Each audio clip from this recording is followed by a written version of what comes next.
Hello student, welcome to RD study time. और आज हम देखेंगे एक्सरसाइज 6.2 का क्वेश्चन नंबर 2। देखिए क्वेश्चन नंबर 2 क्या है। Write a Pythagorean triplet whose one member is. हमें पाइथागोरियन ट्रिपलेट में जो 3 मेंबर होते हैं उनमें से एक मेंबर गिवन है, बाकी 2 मेंबर हमने फाइंड करने हैं। तो इंट्रोडक्शन में मैंने आपको बताया था कि जो पाइथागोरियन ट्रिपलेट होते हैं उसमें फर्स्ट मेंबर होता है 2m, second member M square minus 1 और थर्ड मेंबर होता है M square plus 1। Pythagorean triplet में 3 मेंबर होते हैं, नानी ट्रिपलेट है। ठीक है, ट्रिपलेट मींस 3। ठीक है, तो उसमें 3 मेंबर होते हैं। ये देखिए, अगर एक मेंबर गिवन है तो बाकी के 2 मेंबर हम फाइंड कर सकते हैं। तो चलिए देखते हैं। जो एक मेंबर हमें क्वेश्चन में गिवन है उसे हम लेट करेंगे 2m। ठीक है, जिससे हमें m की वैल्यू फाइंड हो जाएगी और उसकी हेल्प से हम सेकेंड मेंबर और थर्ड मेंबर को फाइंड कर लेंगे। तो चलिए देखते हैं पार्ट फर्स्ट। हमें यहां पे गिवन है 2m equal to 6। 2m equal to 6 यानी फर्स्ट मेंबर क्या है 6। तो जो फर्स्ट मेंबर है, ठीक है, उसे हम 2m लेंगे। Second member M square minus 1 और थर्ड मेंबर होता है एम स्क्वायर प्लस 1। तो चलिए यहां से m की वैल्यू हम फाइंड कर लेंगे। तो m इक्वल टू हो जाएगा 6। 2 यहां m के साथ मल्टीप्लाई में, इसे राइट हैंड साइड में ले जाएंगे तो ये डिवाइड में जाएगा।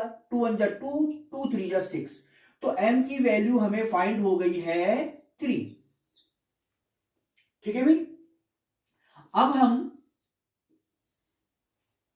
सेकेंड मेंबर फाइंड करेंगे। तो पाइथागोरियन ट्रिपलेट का सेकेंड मेंबर होता है एम स्क्वायर माइनस 1। ठीक है, तो चलिए सेकेंड मेंबर होगा एम स्क्वायर माइनस 1। m की वैल्यू पुट कर दीजिए 3। m की वैल्यू आप पुट करेंगे 3 माइनस 1 इक्वल टू 3 का स्क्वायर 9 हो जाएगा माइनस 1। 9 माइनस 1 क्या फाइंड हो जाएगा भाई आपको 8। तो आप देख रहे हैं सेकेंड मेंबर कौन है 8। फर्स्ट मेंबर आपको गिवन था 6, सेकेंड मेंबर हमें फाइंड हो गया 8। तो M square minus 1 equal to हमें फाइंड हो गया है 8। यह है सेकेंड मेंबर। पाइथागोरियन ट्रिपलेट का थर्ड मेंबर होता है M square plus 1। Third member होता है एम स्क्वायर प्लस 1। एम की वैल्यू पुट कीजिए। एम की वैल्यू है 3, तो 3 स्क्वायर प्लस 1। एम की वैल्यू 3 है तो एम की जगह हमने 3 लिखा, का स्क्वायर और प्लस 1। 3 स्क्वायर हो जाएगा 9 प्लस 1 इक्वल टू 10। तो आप देख रहे हैं पाइथागोरियन ट्रिपलेट का तीसरा जो मेंबर है वो है 10। तो M square plus 1 equal to हमें फाइंड हो गया 10। ठीक है भाई। तो आप देखेंगे पाइथागोरियन ट्रिपलेट का एक मेंबर हमें गिवन था 6, बाकी के 2 मेंबर हमने फाइंड कर लिए हैं 8 और 10। चलिए अब हम देखते हैं पार्ट सेकेंड। तो सेकेंड पार्ट में पाइथागोरियन ट्रिपलेट का एक मेंबर हमें गिवन है 14, जिसे हम ले लेंगे 2m। 2m equal to 14। बाकी के 2 मेंबर हमने फाइंड करने हैं। तो 2m इक्वल टू 14, यहां से हम m की वैल्यू फाइंड कर लेंगे। तो m इक्वल टू हो जाएगा, ये 2 मल्टीप्लाई में है, राइट हैंड साइड में जाने पर ये जाएगा 14 के साथ डिवाइड में। 2 7 जा 14।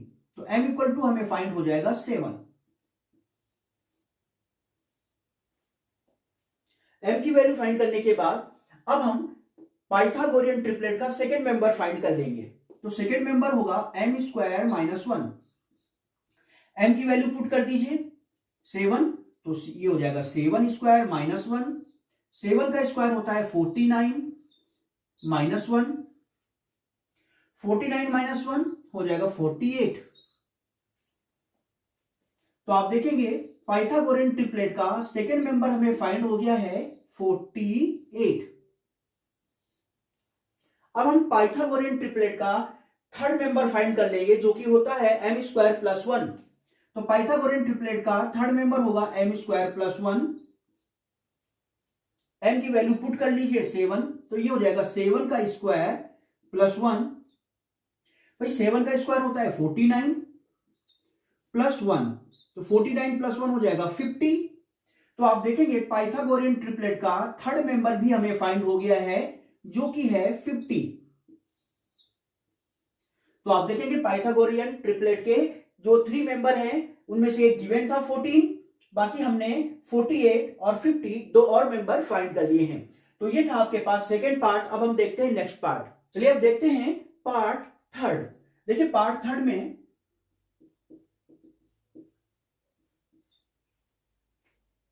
हमें पाइथागोरन ट्रिपलेट का एक मेंबर गिवन है 16, ठीक है, जो हम ले लेंगे 2m equal to 16। Pythagorean triplet के 3 मेंबर कौन कौन से होते हैं? 2m, m square minus 1, m square plus 1।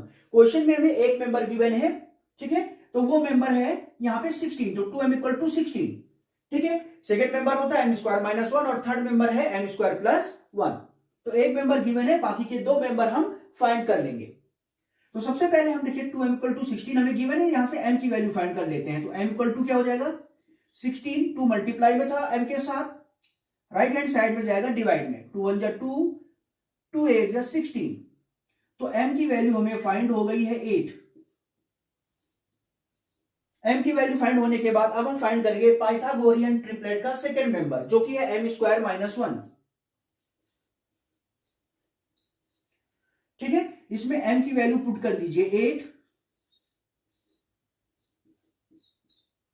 8 का स्क्वायर 64 हो जाएगा, माइनस 1,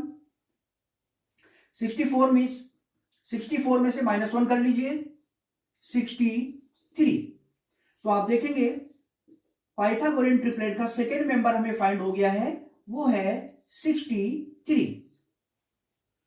अब हम पाइथागोरियन ट्रिपलेट का थर्ड मेंबर फाइंड करेंगे, जो कि है m स्क्वायर प्लस 1।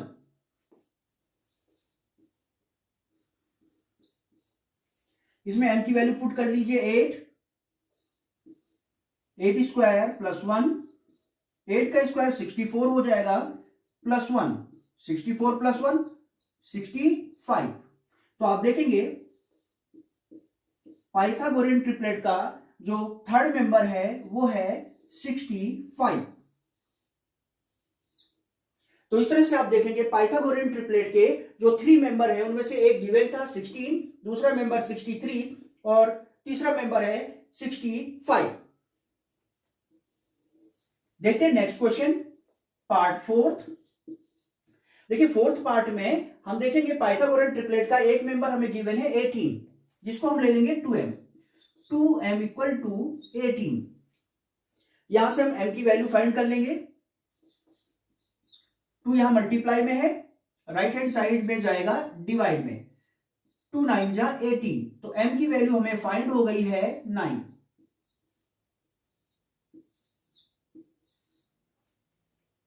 अब हम पाइथागोरियन ट्रिपलेट का सेकेंड मेंबर फाइंड करेंगे, जो कि है m स्क्वायर माइनस 1। m की वैल्यू पुट कर लीजिए 9, तो ये हो जाएगा 9 स्क्वायर माइनस 1। 9 का स्क्वायर होता है 81 माइनस 1, ठीक है। 81 में से 1 माइनस कीजिए, 80 फाइंड हो जाएगा। तो इस तरह से आप देखेंगे पाइथागोरियन ट्रिपलेट का सेकेंड मेंबर हमें फाइंड हो गया है, जो कि है 80। अब हम पाइथागोरियन ट्रिपलेट का थर्ड मेंबर फाइंड करेंगे, जो कि होता है m स्क्वायर प्लस 1। m की वैल्यू पुट करिए 9, तो ये हो जाएगा 9 स्क्वायर प्लस 1। 9 का स्क्वायर कीजिए, 81 होता है 9 का स्क्वायर प्लस 1। 81 प्लस 1 हो जाएगा 82। तो आप देखेंगे पाइथागोरियन ट्रिपलेट का थर्ड मेंबर हमें फाइंड हो गया है 82।